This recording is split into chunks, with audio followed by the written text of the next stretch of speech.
Hello, சூப்பரான 2 lunch box recipe பார்க்கலாம். அதுக்கு கடாயில் கொஞ்சமாக எண்ணெய் ஊற்றிருக்கேன், 1/2 ஸ்பூன் கடுகு போட்டிருக்கேன். கடுகு நல்லா பொரியட்டும். கடுகு பொரிஞ்சதுக்கப்புறம் 1 ஸ்பூன் உளுந்து, 1 ஸ்பூன் கடலைப்பருப்பு போட்டிருக்கேன். உளுந்து கடலைப்பருப்பும் நல்லா ஃப்ரை ஆகட்டும்.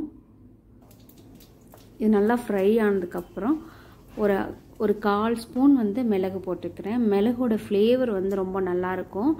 வேண்டானா ஸ்கிப் பண்ணிக்கோங்க. அதுக்கப்புறம் கொஞ்சமாக இஞ்சி குட்டி குட்டியாக கட் பண்ணி வச்சுருக்கேன், அதையும் போட்டுக்கிறேன். 2 வரமிளகா, ஒரு கொத்து கருவேப்பிலை, இதெல்லாம் போட்டு நல்லா வதக்கிக்கலாம்.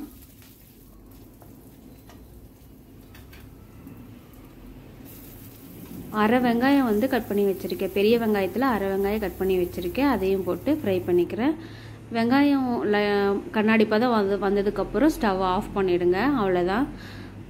அதுக்கு தேவையான உப்பு போட்டுருக்கேன். உப்பு போட்டு நல்லா ஃப்ரை பண்ணிவிட்டு இது நல்லா ஆற வச்சு எடுத்துக்கலாம்.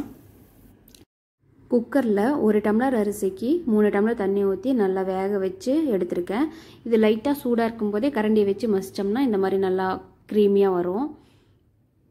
அதுக்கப்புறம் அந்த மிக்ஸ் ஆறுனதுக்கப்புறம் அதில் 1 டம்ளர் தயிர் ஊற்றியிருக்கேன். ஆறுனதுக்கப்புறம் தயிர் ஊற்றிக்கோங்க, இல்லைன்னா திரிஞ்சு போயிடும் தயிர். தயிர் நல்லா மிக்ஸ் பண்ணிவிட்டு வேக வச்சு சாப்பாடு எடுத்து போட்டு நல்லா மிக்ஸ் பண்ணிக்கலாம். அந்த கட்டியெல்லாம் நல்லா உடச்சி விட்டு மிக்ஸ் பண்ணிக்கோங்க. இந்த மாதிரி ஒரு தடவை தயிர் சாப்பாடு ட்ரை பண்ணி பாருங்கள், நிஜமாவே சூப்பராக இருக்கும். நல்லா மிக்ஸ் பண்ணிவிட்டு கூட ஒரு 1/4 டம்ளர் பால் ஊற்றிருக்கேன். இது காய வச்சு ஆற வச்ச பால் ஊற்றி மிக்ஸ் பண்ணிங்கன்னா நல்லா கொல கொலன்னு சூப்பராக இருக்கும் சாப்பிட்றதுக்கு. இதே மாதிரி ட்ரை பண்ணி பார்த்துட்டு எப்படி இருந்ததுன்னு கமெண்ட்டில் சொல்லுங்கள். அதுக்கப்புறம் தயிர் சாப்பாடுக்கு நல்ல ஒரு காம்பினேஷன் அப்படின்னா அடுத்து நம்ம பண்ண போகிற ரெசிபி தான். ஒரு 1/4 கிலோ வெண்டைக்காயை நல்லா தண்ணியில் வாஷ் பண்ணிவிட்டு துணி வச்சு நல்லா ட்ரை பண்ணி எடுத்திருக்கேன்.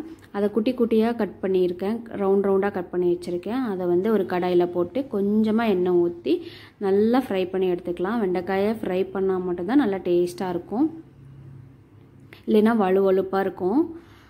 வெண்டைக்காயை ஃப்ரை ஆனதுக்கப்புறம் ஓரளவுக்கு ஃப்ரை ஆனதுக்கப்புறம் கொஞ்சமாக உப்பு போட்டிருக்கேன். உப்பு போட்டோம் அப்படின்னா வெண்டைக்காயில் உப்பு பிடிச்சி நல்லா சாப்பிட்றதுக்கு நல்லா டேஸ்ட்டாக இருக்கும். இன்னொன்று என்ன அப்படின்னா இது கூட கொஞ்சமாக மிளகாய் பொடி போட்டு ஃப்ரை பண்ணாலும்னா அப்படியே கூட சாப்பிட்லாம், அதுவும் நல்லாயிருக்கும். இப்போ நல்லா வெண்டைக்காய் ஃப்ரை ஆகிடுச்சு, இது சைடில் எடுத்து வச்சுக்கலாம். அதே கடாயில் கொஞ்சமாக எண்ணெய் ஊற்றிருக்கேன். எண்ணெய் சூடானதுக்கப்புறம் ஒரு அரை வெங்காயம் கட் பண்ணி வச்சுருக்கேன், அதையும் போட்டுக்கலாம். வெங்காயம் நல்லா வதங்கட்டும். வெங்காயம் நல்லா வதங்கினதுக்கப்புறம் வரமிளகா 2 கிள்ளி வச்சுருக்கேன், விதையெல்லாம் எடுத்து வச்சுருக்கேன், காரம் வேண்டான்ட்டு. அதுவும் ஒரு கொத்து கருவேப்பிலையும் போட்டு நல்லா வதக்கிக்கலாம். இதெல்லாம் நல்லா வதங்கினதுக்கப்புறம் வறுத்து வச்ச அந்த வெண்டைக்காயை எடுத்து போட்டுக்கலாம். வெண்டைக்காயை போட்டு நல்லா மிக்ஸ் பண்ணிவிட்டு மஞ்சத்தூள் கொஞ்சம் போட்டுக்கிறேன். ஒரு 1/2 ஸ்பூன் மஞ்சத்தூள் போட்டிருக்கேன். நல்லா ஃப்ரை பண்ணிக்கலாம். ஃப்ரை பண்ணிவிட்டு கொஞ்சமாக உப்பு போட்டுருக்கிறேன். முன்னாடியே வெண்டைக்காய் வறுக்கும்போது கொஞ்சம் உப்பு போட்டிருக்கேன், அதனால் கொஞ்சமாக போட்டிருக்கேன், பார்த்து போட்டுக்கோங்க உப்பு. உப்பு போட்டு நல்லா ஃப்ரை பண்ணிவிட்டு ஒரு 1/2 டம்ளர் மட்டும் தண்ணி ஊற்றிக்கலாம். ரொம்ப ஊற்றுனீங்கன்னா வலுவலுப்பாக போயிடும். லைட்டாக ஊற்றி அந்த ஒரு 5 மினிட்ஸ் வந்துச்சுன்னா போதும், வெண்டைக்காய் சூப்பராக வெந்துடும். அதுக்கப்புறம் கொஞ்சமாக தேங்காய் துருவல் போட்டு ஆஃப் பண்ணிடலாம். இந்த மாதிரி ட்ரை பண்ணி பாருங்கள், நிஜமாவே சூப்பராக இருக்கும். ட்ரை பண்ணி பார்த்துட்டு எப்படி இருந்ததுன்னு கமெண்ட்டில் சொல்லுங்கள். இந்த வெண்டைக்காய் பொரியல் தயிர் சாப்பாடு, சாம்பார் சாப்பாடு எல்லாத்துக்கூடையும் ரொம்ப சூப்பர் காம்பினேஷன்னு. ட்ரை பண்ணி பாருங்கள். என்னோடய ரெசிபிஸ் எல்லாம் பிடிச்சிருந்தா சப்ஸ்கிரைப் பண்ணுங்கள். தேங்க்யூ.